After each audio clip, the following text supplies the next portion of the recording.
अष्टमी की हार्दिक शुभकामनाएं। मित्रों, आज हम आप सभी लोगों को श्री कृष्ण जन्माष्टमी की एक अत्यंत ही महत्वपूर्ण कथा सुनाने वाले हैं।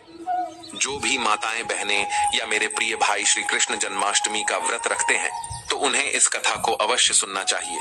इससे मनोवांछित फल की प्राप्ति होती है। कान्हा जी आपकी सभी मनोकामनाएं अवश्य पूरी करते हैं। आज की इस वीडियो में हम श्री कृष्ण जन्माष्टमी पर सुनी जाने वाली कथा कहानी श्री कृष्ण को 12 दिनों का शोभर इसलिए मनाया जाता है क्योंकि यह घटना उनके जन्म के बाद से जुड़ी है। भारतीय धर्म ग्रंथों और महापुराणों में, विशेष रूप से श्रीमद् भागवत महापुराण में भगवान श्री कृष्ण का जन्म की कथा बताई गई है। भगवान श्री कृष्ण जी का जब जन्म हुआ था तो वह देवकी और वासुदेव के पुत्र के रूप में मथुरा के कारागार में अवतरित हुए थे। उस समय पर कंस, जो मथुरा का राजा हुआ करता था और देवकी जी का भाई था, अपने जीवन के श्री कृष्ण जी से भयभीत था क्योंकि भविष्यवाणी हुई थी कि देवकी का 8वां पुत्र कंस का वध करेगा। श्री कृष्ण का जन्म आधी रात में हुआ था और वासुदेव ने उन्हें कारागार से गोकुल में यशोदा और नंद बाबा के पास पहुंचाया। श्री कृष्ण की सुरक्षा के रूप में यशोदा के पुत्र के रूप में स्थापित किया गया। गोकुल में भगवान श्री कृष्ण आगमन के बाद 12 दिनों तक उन्हें शोभर की परंपरा मानी जाती है। इन दिनों दौरान यशोदा और नंद बाबा ने उनकी सुरक्षा का पालन पोषण के लिए विशेष पूजा और अनुष्ठान किए। इस अवधि के दौरान श्री कृष्ण को विशेष देखभाल में रखा गया था क्योंकि यह माना जाता है कि यह उस समय पर उनके जीवन के लिए विशेष रूप से संवेदनशील था। शोभर का उद्देश्य भगवान को सुरक्षा और उनकी दैविक शक्तियों का पूजन होता है। 12वें दिन छठी पूजा कहा जाता है, जो उस समय भगवान कृष्ण के जन्म के बाद पहली महत्वपूर्ण पूजा थी। इसलिए विशेष रूप से पूजा, भजन, कीर्तन और प्रसाद वितरण का आयोजन किया जाता है। बोलिए कृष्ण भगवान की जय हो।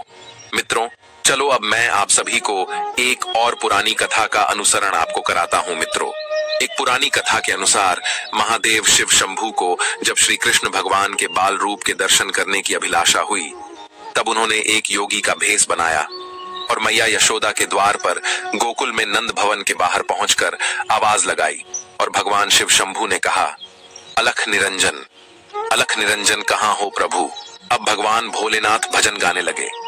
मैया यशोदा उस समय श्री श्याम सुंदर बाल गोपाल श्री कृष्ण का श्रृंगार कर रही थी। वह अपने प्यारे कृष्ण को प्यार करने में इतना मग्न थी कि बाहर खड़े योगी की आवाज उन्हें सुनाई नहीं पड़ी। तभी योगी के भेष में भोले बाबा ने फिर से एक बार आवाज लगाई, लेकिन अंदर से कोई भी जवाब नहीं आया। तभी वहां से एक ब्रज की वृद्ध गोपी गुजर रही थी। अचानक से उस गोपी की नजर उस योगी सन्यासी पर गई। उसने योगी को प्रतीक्षा करते देखा तो वह उनके पास गई और उस योगी से कहने लगी, बाबा आप किसे बुला रहे हो? तब योगी के भेष में भगवान शिव शंकर बोले, हे माते, हम इस घर की गृह स्वामिनी को बुला रहा हूँ, परंतु इस घर से कोई भी माता मुझे भिक्षा देने के लिए आ ही नहीं रही है। मुझे उन्हें पुकारते हुए काफी वक्त हो गया है। अब उस गोपी ने पूछा, बाबा आपको भिक्षा चाहिए? तब शिव शंकर बोले, हाँ माँ, मुझे भिक्षा चाहिए। तब गोपी बोली, बाबा लेकिन यहाँ तो मुझे कोई नहीं दिख रहा है। आप मेरे घर चलो, वहाँ मैं आपको भिक्षा दे दूंगी। आप मुझसे जो मांगोगे मैं उसे दे दूंगी, अगर मेरे पास हुआ तो। तब भगवान भोलेनाथ ने कहा, माता, मैं जहाँ पर जाता हूँ यदि उस द्वार से कुछ मिले तो अच्छा, नहीं तो किसी और द्वार पर मैं नहीं जाता। तब गोपी कहने लगी, तो महाराज फिर तो आज आप भूखे ही रह जाओगे।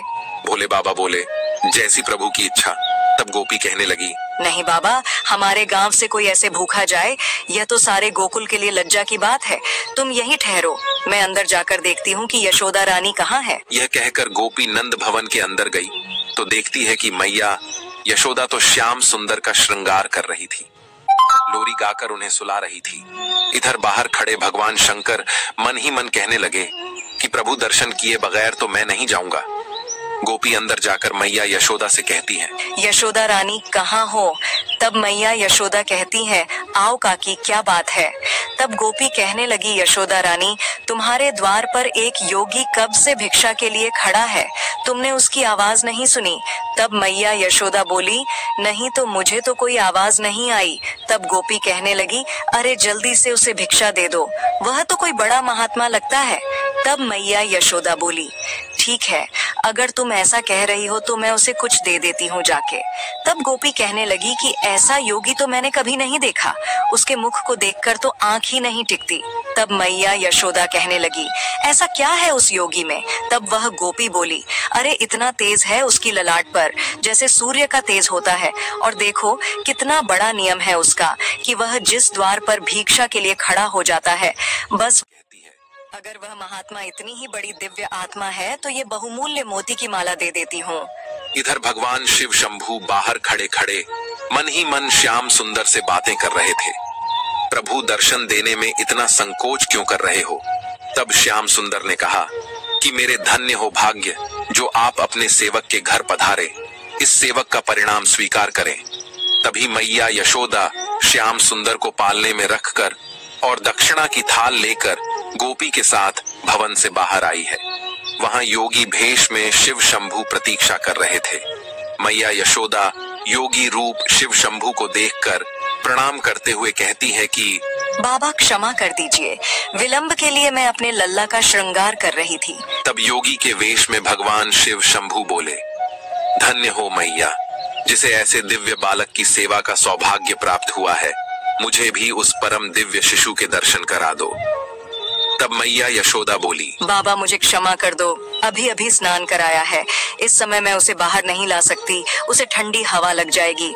तब साधु वेश में भगवान शिव जी ने कहा कि हे माते, मैं तुम्हारे द्वार पर आया हूँ, मेरी इतनी सी विनती स्वीकार नहीं करोगी?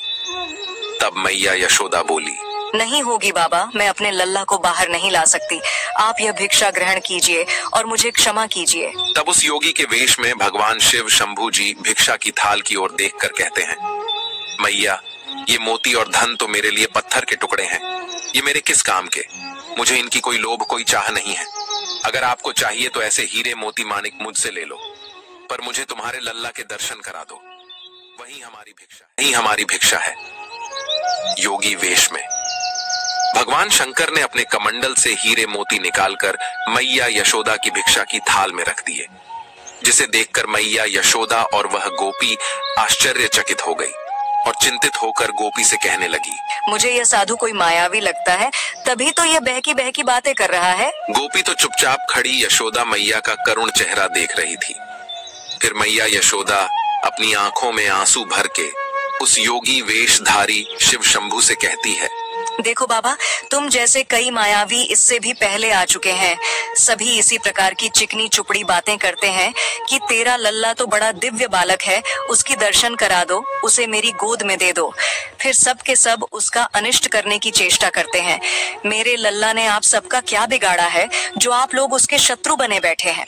फिर बड़े ही कड़े शब्दों में मैया यशोदा ने कहा, भिक्षा चाहिए तो ले लीजिए, अन्यथा अपने स्थान को पधारिए, मैं अपने लल्ला को तो बाहर नहीं लाऊंगी। योगी भेषधारी शिव शंभू बोले, अरे मैया, ऐसी कठोर मत बनो, बहुत दूर से आया हूँ, लेकिन मैया। यशोदा तो फिर बोली, चाहे आप कैलाश पर्वत से आए हो, लेकिन मैं अपने लल्ला को नहीं दिखाऊंगी। अगर तुम कैलाश पर्वत से आए हो तो वही भगवान शिव के दर्शन कर लेते, यहाँ किस काम से आए हो? योगी वेशधारी भगवान शिव शंभू बोले, भोली मैया, भगवान के साक्षात दर्शन करना कोई कठिन काम नहीं है, लेकिन उनके बाल रूप के दर्शन करना बहुत दुर्लभ है, इसलिए दर्शन की लालसा से तुम्हारे द्वार पर आया हूँ। कई युगों के बाद यह दर्शन करने को मिलते हैं, लेकिन मैया यशोदा नहीं मानी। वह बोली, बाबा मुझे क्षमा करो, मैं अपने लल्ला को तो बाहर नहीं लाऊंगी, मेरे पति की आज्ञा है कि किसी भी अनजान व्यक्ति के सामने अपने लल्ला को मत लाना, चाहे जो हो जाए। मैया यशोदा और भगवान भोलेनाथ के बीच यह विवाद चल रहा था। इस विवाद को सभी देवता गढ़ स्वर्ग लोक में खड़े होकर देख रहे थे। तब उन्होंने सोचा कि ऐसे तो काम नहीं चलने वाला, हमारे प्रभु भगवान भोलेनाथ को तो मैया यशोदा अपने लल्ला के दर्शन नहीं करने देगी। तभी उन्होंने देवी पूर्णिमासी को एक गोपी का रूप दिलवाकर उसे उसी स्थान पर भेज दिया जहां पर यह वाद विवाद चल रहा था। पूर्णमासी माँ उनके पास पहुंचकर बोली, अरे यह कोई अनजान व्यक्ति नहीं है यशोदा रानी, मैं इन्हें अच्छी तरह से जानती हूँ। मैंने कहा था ना कि गोकुल में आने से पहले मैं काशी में रहती थी, वहीं मैंने इनके दर्शन किए थे। ये तो सचमुच परम दिव्य शक्ति है, ये तो शक्ति के आदिपति हैं। ऐसा कहकर पूर्णमासी गोपी माँ आंखों में आंसू की धारा लिए भगवान शिव के चरणों में अपना शीश रख देती है और उन्हें प्रणाम करती है और उठकर मैया यशोदा से कहती है, यशोदा इन्हें लल्ला के दर्शन करा दो, इनका आशीर्वाद पाकर तेरा लल्ला भी बड़ा प्रसन्न हो जाएगा। मैया यशोदा अब स्मृति मुद्रा में पूर्णमासी माँ से कहती है, क्या तुम सच कह रही हो? मैया यशोदा आगे कहती है, लेकिन इनकी वेशभूषा तो देखिए, लंबी लंबी जटाएं, बदन में भभूत, गले में सांपों की माला। लल्ला तो इनको देखकर वैसे ही डर जाएगा ना बाबा, ना मैं तो लल्ला को नहीं लाऊंगी। बेचारी भोली बली मैया को क्या पता था कि उनके द्वार पर स्वयं शिव भगवान पधारे हैं। मैया यशोदा की ऐसी बातें सुनकर पूर्णमासी माँ कहने लगी, नहीं यशोदा रानी, इनके तो दर्शन मात्र से समस्त भय नष्ट हो जाता है, सारी बाधाएं दूर हो जाती हैं। यशोदा तू इन पर विश्वास कर, मैं तुझे झूठ नहीं कह रही हूँ। अब इस बात का समर्थन करते हुए वह दूसरी गोपी भी कहने लगी, अरे यशोदा रानी, यह पूर्णमासी बुआ तो कभी झूठ नहीं बोलती। तुम्हें याद है ना, जब वह पहले गोकुल में आई थी तब इसी ने तुझे आशीर्वाद दिया था कि तुम्हें भी एक लल्ला होगा। उस समय तो तुम सब लोग आशा छोड़ चुके थे। यह तो सदा सच कहती है, तो इनकी बात तो मान ले। मैया यशोदा पूर्णमासी बुआ से बोली, लल्ला को ले तो आऊंगी, पर इनके हाथों में मैं नहीं दूंगी। पूर्णमासी माँ बोली, अच्छा ठीक है, लल्ला को लेकर तो आ, लल्ला को दूर से ही आशीर्वाद ले लेना, जा जल्दी जा। फिर मैया यशोदा नंद भवन के अंदर जाती है श्याम सुंदर को लेने के लिए, और अंदर जाकर श्याम सुंदर को अपनी गोद में उठाकर इस तरह से कहती है, अरे लल्ला चल, तेरे दर्शन के लिए कोई आए हैं। मैया यशोदा श्याम सुंदर को बाहर ले जाती है, जिन्हें देखकर योगी वेशधारी शिव शंभू प्रेम से गदगद हो जाते हैं।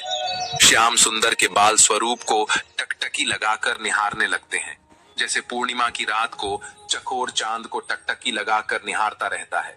उसी तरह वह साधु वेशधारी भगवान शिव भी इस लल्ला को देखकर उसे एकटक देख रहे थे।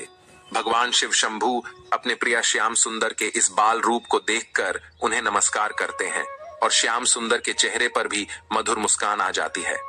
फिर श्याम सुंदर को देखकर वह साधु वेशधारी भगवान भोलेनाथ मैया यशोदा से कहते हैं, मैया यदि तुम्हारी आज्ञा हो तो मैं इनके चरणों में अपना मस्तक रख सकता हूँ क्या? तब मैया यशोदा कहती है कि नहीं नहीं, मैं मेरे लल्ला को किसी को छूने नहीं दूंगी। फिर पूर्णमासी बुआ योगी वेशधारी शिव शंभू से कहती है, पहले अपनी चरणदास तो दीजिए। ऐसा कर पूर्णमासी माँ शिव शंभू के चरण को लेकर श्याम सुंदर की ललाट पर लगा देती है। शिव शंभू के चरण दास श्याम सुंदर की ललाट में पड़ने से श्याम सुंदर मन ही मन भगवान शिव शंभू से कहते हैं, प्रभु बहुत बहुत धन्यवाद। भगवान शिव श्याम और उनकी मैया के बीच का प्यार देखकर कहते हैं कि ये कहाँ का न्याय है स्वामी, हम इतनी दूर से आए हैं आपके बाल स्वरूप का दर्शन करने और आपको आलिंगन भी नहीं कर सके। जिनके श्री चरणों से निकली पवित्र गंगा को हम अपने शीश पर धारण करते हैं, उन श्री चरणों को एक बार तो छू लेने देते। फिर भगवान शिव अपने शरीर के एक अदृश्य प्रतिबिंब से श्री श्याम सुंदर के चरणों का स्पर्श करते हैं और उनकी स्तुति पुरुष सूक्त से करते हैं, जो भगवान श्री श्याम सुंदर को बहुत प्रिय है।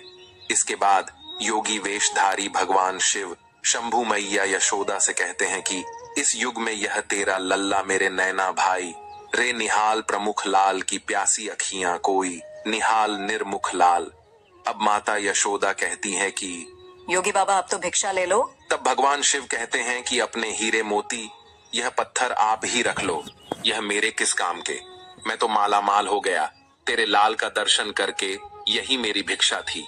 और ऐसा कहकर कर योगी वेशधारी शिव शंभू वहां से अंतर्ध्यान हो जाते हैं। ऐसा अनुपम दृश्य देखकर स्वर्ग लोक से सभी देवी देवता प्रसन्न होकर पुष्पों की वर्षा करने लगते हैं। जन्माष्टमी के दिन श्री कृष्ण के दर्शन की इस कथा को जो कोई भी सुनता है, उसे भगवान श्री कृष्ण के बाल रूप के दर्शन करने का सौभाग्य प्राप्त होता है और पुण्य फल भी प्राप्त होता है। बोलो श्री कृष्ण भगवान की जय हो। जय श्री कृष्ण। राधे राधे। मित्रों, आपको